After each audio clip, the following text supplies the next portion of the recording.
Welcome to the Local Marketing Source Weekly Update, brought to you by localmarketingsource.com. This update is taken from the Local Marketing Source Professional Development Program for local marketers.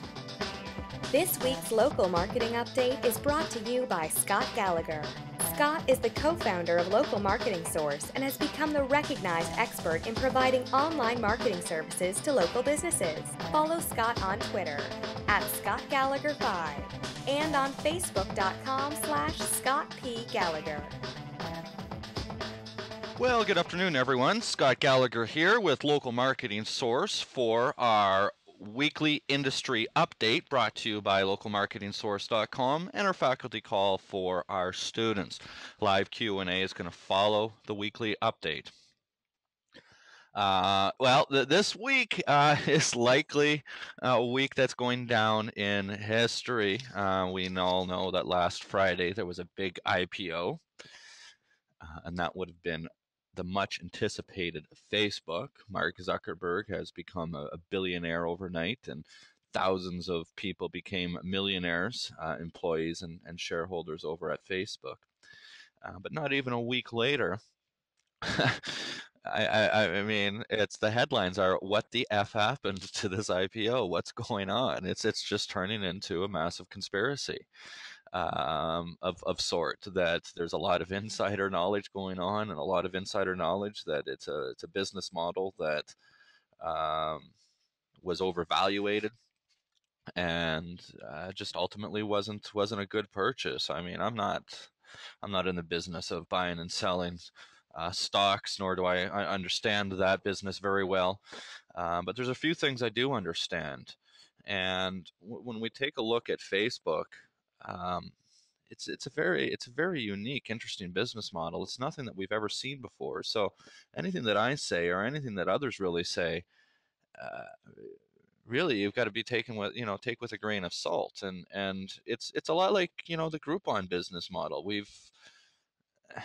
Groupon. I mean, they tried to be bought for $6 billion and they turned it down after they'd been around for 2 years. It was some Chicago kid that started this company. It's never been heard of before. Facebook and Google never even experienced that type of growth or immediate valuation. But it was always argued, how could a company like Groupon have a sustainable business model? How can it continue to do that? And now we look at that business a year or so later, and what's happening to that company? Well, they just went through a massive class action lawsuit because they were violating all the different terms and laws of coupons that go out. They're putting businesses out of business because businesses can't sustain the business model that Groupon brings to them. Groupon's not offering any additional help in terms of customer retention and upselling customers for longer purchases and whatnot. It's a business model that doesn't facilitate and work in the retail world very well. Yes, it looks good to be able to get some coupons out in one big massive push, but then these businesses run into massive cash flow problems. They don't have the inventory to be able to supply their customers in a short period of time, and ultimately they run into massive cash flow problems and take them a year to recover from that aspect, and they're way worse off than they were in the first place if they went forward with that. Well, if this is what Groupon does to businesses, how can that model have sustainability to it? Well, that same question is what I ask Facebook. And we got to look at, where does Facebook generate its revenue? Ads. Who advertises? Well, businesses. Those people that want to make money. They want exposure so they can sell their product or service. It's as simple as that. Well, is it feasible to be able to have advertisements within an environment that's social? Well, it's kind of like going out to the bar at nighttime and having a social event. You're consumed in your social environment. Yeah, there's some interruption marketing that goes on, but how good does that PBR logo on the wall of that bar really encourage you to buy more PBR? Yeah, it does. Yeah, there's a small industry around advertising of that sort, but it's a relatively small industry for businesses to advertise. That type of social interruption marketing in a social environment definitely exists. So can Facebook have a business model based off of social interruption advertising? Sure. But how big is the advertising market in social environments that provide interruption advertising? How many channels can a small business choose to market themselves? Yes, I could be a plumber and go and put my plumbing ad down the street at the local bar. They'll take my money, but you don't see that. How often do you see this social interruption marketing take place outside of the digital world? Well, being in this business for 8 years, one thing I've learned is that the digital world, because it's built upon people in a democratic environment, the internet being the most democratic environment ever to exist to a human being, that it replicates the offline world. The offline world, somebody has come out and said, let's try this. Either it works or it doesn't work, or it's got some success and they go and improve upon it. Another marketer learns what that individual's doing and tries to improve upon that. Two more marketers hear what those two marketers are doing and take a system and improve upon that. And then ultimately, as time goes on at the schools, when I went and got my university degree, we learn what works and what doesn't work. We learn that it's important to understand customers. We learn that it's important to segment customers into groups and to deliver a product and service that adheres to the needs of that customer. So why don't internet marketers do that in the internet marketing world? Why do they feel privileged that as soon as they put the word internet in front of marketing, that all marketing principles fall apart? It blows me away that a company like Facebook can truly have that tremendous valuation. Is that model truly sustainable? Can it be a multi-billion dollar organization and be the end all be all as a major marketing channel for these businesses? Or is it really going to ultimately fall under wraps and become another one of those marketing segments? Like those sales reps that are selling to the bars. They know that on their supply list, they're not going and asking the plumbers and the electricians and the attorneys to say, hey, you spend some money with us and we're going to go out and find some business for you at a whole bunch of bars and advertise. No. These people understand their audience and they understand that people at bars are drinking alcohol. So you're going to find tobacco companies, alcohol companies, even vacation types of things. What are people doing when they're out drinking at a bar are the types of businesses that should be advertising in that environment. So on Facebook, why don't they have full integration into groups? That if I'm sitting there, now it's going to move towards that. And businesses are ultimately going to have to figure that out rather than just doing a blanket advertise across the norm. They're trying to do that. But the question becomes, with this interruption marketing, is there going to be enough propensity to click? Let me tell you something. I don't have this in today's updates. Maybe I talked about it last week. I don't remember. I've been doing a lot of calls.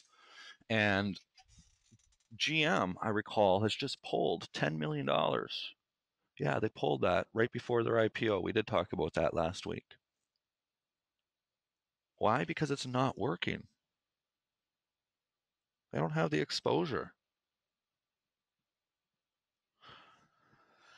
I don't know. It's going to be kind of cool, kind of interesting to see what transpires, and is Facebook truly as valuable as everyone makes it out to be? Does Facebook truly have a massive, long-term, sustainable business model, and can they figure that out? Remember, at this point in time, the company hasn't made money.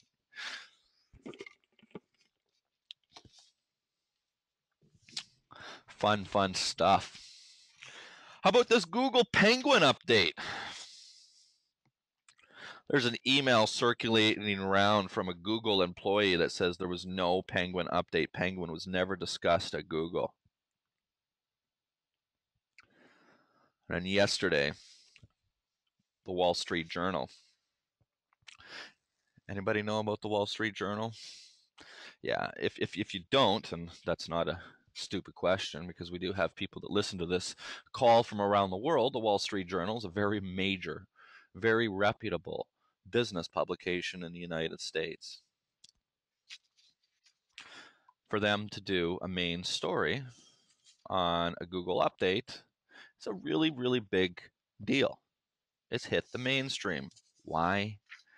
Because businesses are losing a lot of money. One business owner comes out and says he lost $25,000 this month. He was doing $68,000 a month in business, lost $25,000. Think about that. Other businesses are seeing traffic drops of 30, 40, 50%. These are massive deals for some of these businesses. And what really sucks is they've hired SEO people in the past that have deployed black hat strategies. Who's at fault? You know, these SEO people did get them additional business in the first place. But just think of this mess that our industry is creating. And even more so than that, somewhere in my notes here we're going to get to, but I know there's discussion about, oh God, where did I read it? But who supports search marketers in our marketplace? I've been saying this for years. We don't have an industry. We don't have an industry advocate. We don't have an industry association. We don't have anything that's really supporting these search marketers and streamlining the efforts that we're doing that out there to be sure to give customers that what we do is right for them. It's a lot of freaking work to be able to do it right. And it takes a lot of systems. We just don't go out and just do a little bit of work. We have a client right now that is getting into the details of all the work that we've done over the last 12 months for him. Every single piece of content. Well, when I started to dig into some of these reports. I don't deal with the operations. This client was getting 35 pieces of content per month. That every piece was per week. Sorry, 35 pieces of content per week, consistently. That's like 35 articles. It's not all articles because there was 5 Web 2.0 pieces, 15 article pieces, 5 video pieces.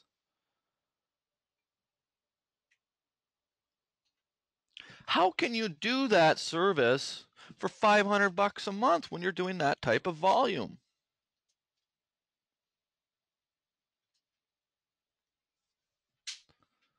When you're creating, and this is just not cheap pieces of content that's out there for mere distribution. This is content that's getting regurgitated.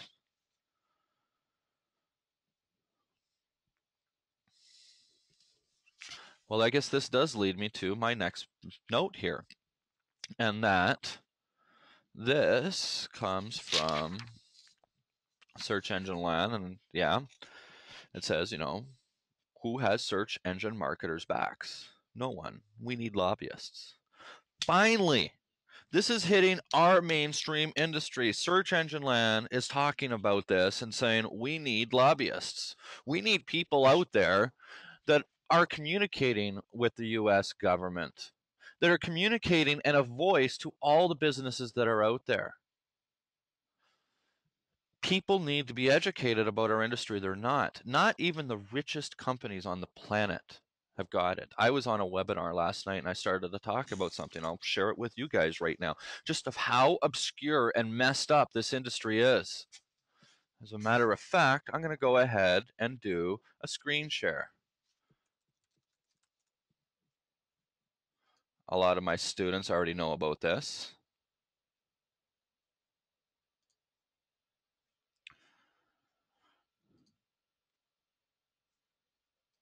Okay, you should be able to see my screen now. Joey, can you pull yours up?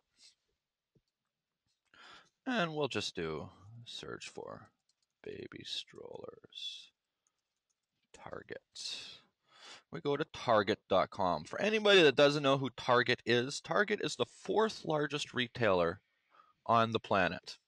They do $63 billion in retail sales every year. They are in over 100 different countries around the planet. A big, big, big company. I was been in their boardroom, met with different executives to discuss different business initiatives. We go to their e-commerce site. Very nice site. Their e-commerce website does $1 billion a year in sales. Right on their site. Not even below the fold.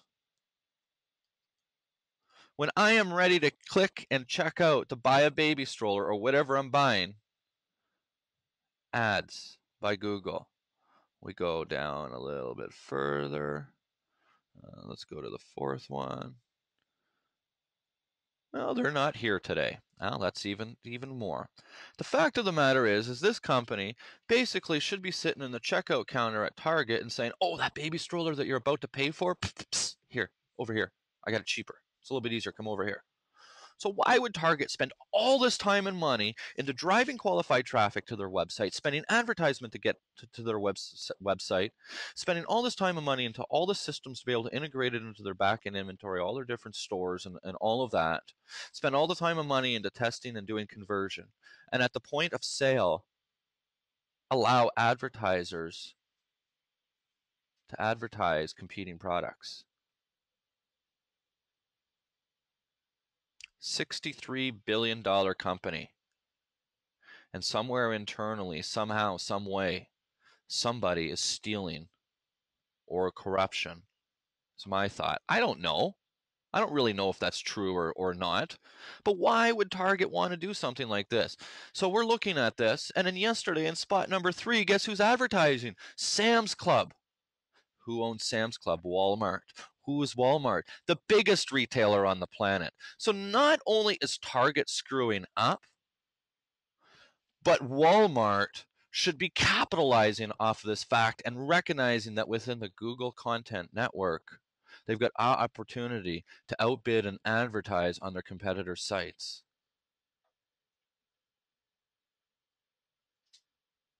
They don't even get it. They're not even exploiting this opportunity.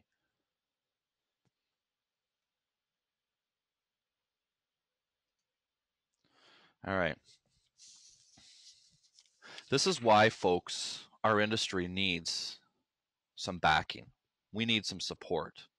We need some understanding and direction that what we do, there's elements between good and bad. The automobile repair industry has that. Every industry, no matter how we look at it, has got some form of regulation. We've got none. And there's people that are out there that are fucking with these other people's lives, these businesses, and taking tens of thousands and hundreds of thousands of dollars out of people's pockets because they're deploying some bullshit SEO strategy that's out there. It's a good thing I'm not on public radio, or I'd have the FCC breathing down my ass today. But it's frustrating me. It's really frustrating me in our industry that there's just such a variety of corruption that's out there. And with those businesses that are truly trying to make it right, you've got all these others that are undercutting, underbidding, underdelivering, underserving, and creating massive problems and challenges for everyone else that is just trying to make a living and do things right. Don't call yourself an internet marketer if you don't understand what marketing is. You're not privileged to call yourself a marketer just because you put internet in front of it and you played on the damn computer your whole life. Maybe I should have went on the radio because I'm getting frustrated. I can feel my heat going up and starting to sweat right now. But that's all right, because this is what I do. So on a positive note now, positive reviews. Is this really a positive note when I talk about a positive only review service? What the heck is a positive only review service? Well, I'm going to go hire a company to go out and give me positive reviews. That industry, the positive only review industry, is starting to come under scrutiny by mainstream media. Why is the media, just every source that I go to is talking about the corruption that's starting to get involved in our industry? We're going to be screwed here, guys, if we don't start to get some advocacy in our industry.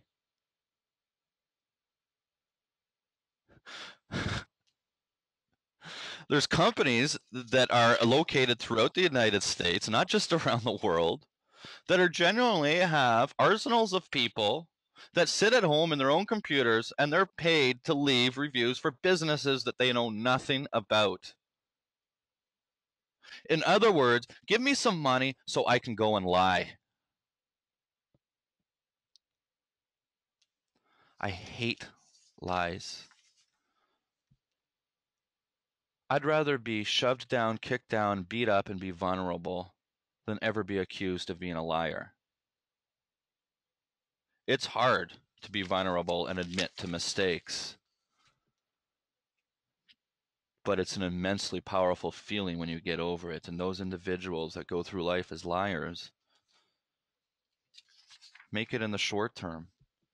And so positive review services have been popping up over the last year.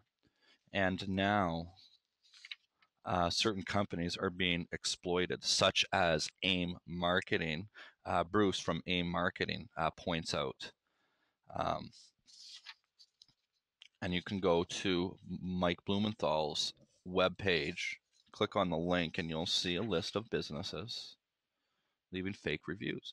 He's all up in his panties about this industry in the same sense. He was talking about another 29er, massive corruption that's out there in terms of the Google places, just to get these businesses money for the short term. They know damn well that their services are not going to be long term. They're not going to be sustainable. They just want to take these businesses' money, screw with them, give them some short term gain. Wow. Rant today. Then there's Facebook's IPO. Yeah, like that's just wild. I was talking about that already, so I won't go into any of those details. But it's clear that there's corruption that goes on. And if there's one thing I've learned to the United States is you can't beat them here. You don't want to join them, but you can definitely understand and maneuver around. There's corruption everywhere. Unbelievable. I don't know what the hell I was doing growing up in my own little little spotted Canada, but you know. But I think that's going to be it. We are going to come to an end, and I have finished my notes. I've finished my rant for this week. This has been a good one. Before I go, for those that are listening to the recording right now, some of these aspects that we have been talking about, I want to emphasize a certain particular point, and this is a point that I'm constantly driving. When we say it's just marketing, well, marketing is communicating with your customers. Understanding your customers is very important. We, at Local Marketing Source, are trying very hard to establish the propensity of organic reviews. What I mean by organic are not these fake review services. You want positive reviews? There's one way, one surefire way that you're going to get positive reviews consistently and forever and never get screwed over by the search engines. There's one way. Have a good business. Those businesses that serve customers well and have served them well over 20 years, 50 years, 5 years, however long the time period is, these are just people that provide a product or service and work hard to provide that product or service, listen to their customers, fix their customers' problems when they arise, and continue to try and improve. How is that any different than a relationship? Aren't businesses a lot like relationships?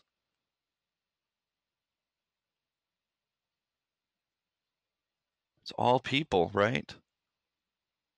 So you want positive reviews. Deliver a good product or service, stand by your word, and make it easy for your customer base to leave these reviews online. That's why we've created the review acquisition system. Our review acquisition system merely teaches our local business owners the importance of reviews, the benefits of reviews. Reviews impact different things. What do they impact?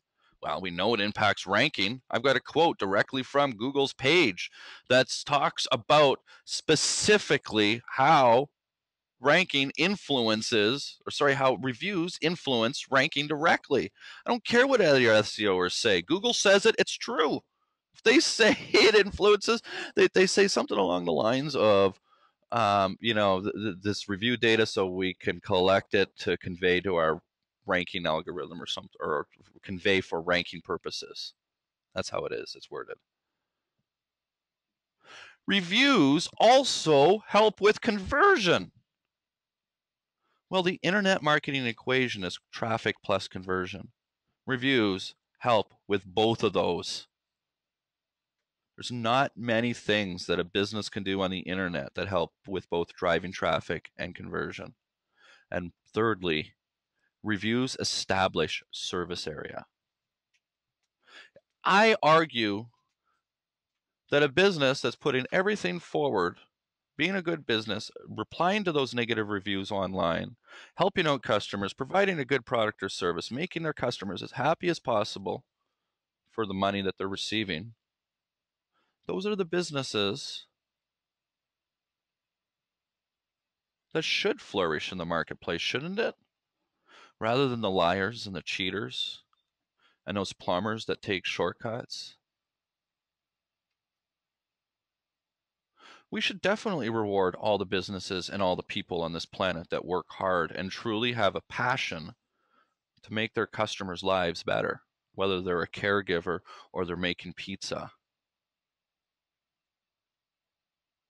It's the pizza owner's responsibility to hire people that are passionate about making that pizza and not just coming in with dirty hands, screwing around for a few hours, and then taking off. If that business pizza owner takes the time to train those 17-year-olds properly, how to properly do everything, and constantly overlooking them and making sure that every single pizza is the same going out and consistently good, that is a business that should flourish, right? That's all that's going to happen, folks. These computer algorithms just get smarter and smarter and smarter to continue to figure this out.